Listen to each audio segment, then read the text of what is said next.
কি ধরনের গাদ্দারি? গাদ্দারিটা হলো এই 47-এ রাষ্ট্র নির্ধারিত হলো এবং এটা সবার জানা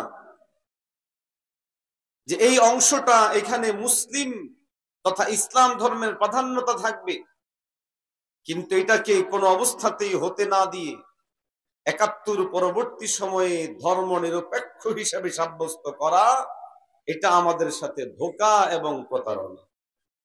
হাজিরিন, ইতিহাস কিভাবে পাল্টায়, ইতিহাস কিভাবে বদলায়, ইতিহাসের বাঁকে বাঁকে কিভাবে মিথ্যা ঢুকানো হয়, আজকে 2024-এ এসেও আমাদের সামনে এটা পরিষ্কার কি পরিষ্কার নয়? পরিষ্কার। 2024-এর এই লড়াই, এটা হলো টোটালি বৈষম্য শুরু, পরবর্তীতে জালেম মাজলুমের দুটো পার্ট তৈরি হয়ে একদিকে মাজলুমরা আরেকদিকে জালেম, গোটা মাজলুমরা জালেমের বিরুদ্ধে লড়াই করলো, কতিপয় মানুষ সেখানে শহীদ হলো। এখানেও অধিকাংশ মানুষ মুসলিম, যাদের কেউ কেউ রোজা রেখেছিল, পরিবার ধার্মিক, ব্যক্তিগতভাবে ধার্মিক, রোজা রেখে রাজপথে নেমেছে, শহীদ হয়েছে। আপনাদের লক্ষ্য করো যে শহীদ হয়েছে মুসলমানের ছেলে, মুসলমানের বাচ্চা। গোটা বাংলাদেশে 2000 মানুষ শহীদ হওয়ার কথা বলা হয়, সেই 2000-এর মধ্যে আমি নিশ্চয়তার সাথে বলছি 1900-র ঊর্ধ্বে এমন ভাইদেরকে পাওয়া যাবে যারা মুসলিম স্বাধীনতা অর্জন হওয়ার পর কতিপয় ধান্দাবাজ বের হলো, এটাকে লিবারেল সেকুলারিজমের দিকে টেনে নেওয়ার জন্য চেষ্টা করলো। কেউ লালনবাদ প্রতিষ্ঠার চেষ্টা করলো, কেউ পালংবাদ প্রতিষ্ঠার চেষ্টা করলো, কেউ বা আবার ইতিহাসের হিস্ট্রি টেনে ৭১-এ নিয়ে আবার এই দেশটাকে নিরপেক্ষ, ধর্ম নিরপেক্ষ হিসেবে রাখতে হবে, এই ধরনের আওয়াজ উঠাতে শুরু করলো। আমাদের আওয়াজ পরিষ্কার, এই বাংলাদেশের এই ভূখণ্ডের মুক্তি ইসলাম ছাড়া হবে না, মুসলমানদের ছাড়া হবে না, শরিয়া ছাড়া হবে না, ইসলামী শাসন ছাড়া হবে না। অতএব আগামীর বাংলাদেশ হবে ইসলামের বাংলাদেশ। ইসলামের বাংলাদেশ ছাড়া এই বাংলাদেশের কোনো মুক্তি নেই।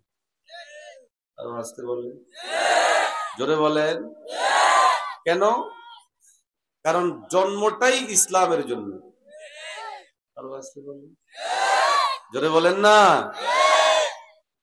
যার যেই দিক থেকে যোগ্যতা অভিজ্ঞতা আছে, তাকে ওই জায়গায় কাজে লাগালেই সে কাজে লাগে এবং তার মাধ্যমে সবাই উপকৃত হয়। একজনে বিমান চালাইতে জানে, বিমান চালককে দিয়ে কেউ যদি রিক্সা চালায়, তাহলে লাভ হইল না লস? জোরে বলেন, লস হয়ে গেল। তো তাকে যতক্ষণ পর্যন্ত বিমান চালনার সেই স্টিয়ারিং এ না দিবেন, অতক্ষণ পর্যন্ত তার এই যোগ্যতা ফুটে উঠবে না।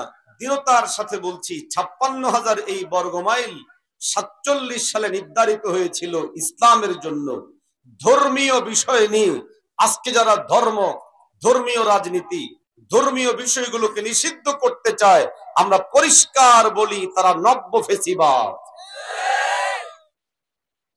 সব কিছু চলবে, শুধু ধর্ম চলবে না, ধর্মীয় আদর্শ বাস্তবায়ন চলবে না। ব্যক্তির নামে আমি অমুকের সৈনিক বলা যায়, রসুলের সৈনিক বলা যায় না। বিভিন্ন ব্যক্তির নামে স্লোগান দেওয়া যায়, লিল্লাহি তাকবীর ও নারায়ে তাকবীর বলে স্লোগান দেওয়া যায় না। যেই মুসলমান নামধারীদের গায়ের মধ্যে নারায়ে তাকবীর আর আল্লাহু আকবার বললে আগুন ধরে, তারা সেই ঐতিহাসিকভাবে কুফফার এবং বেঈমানদের প্রেতাত্মা এবং দোসর। এরা তাকবীর সহ্য না করুক, ইনশাআল্লাহ এদেশের আকাশ, এদেশের বাতাস, এদেশের সংসদ সহ সর্বত্র কালিমার পতাকা পথ পথ করে উঠতে থাকবে ইনশাআল্লাহ।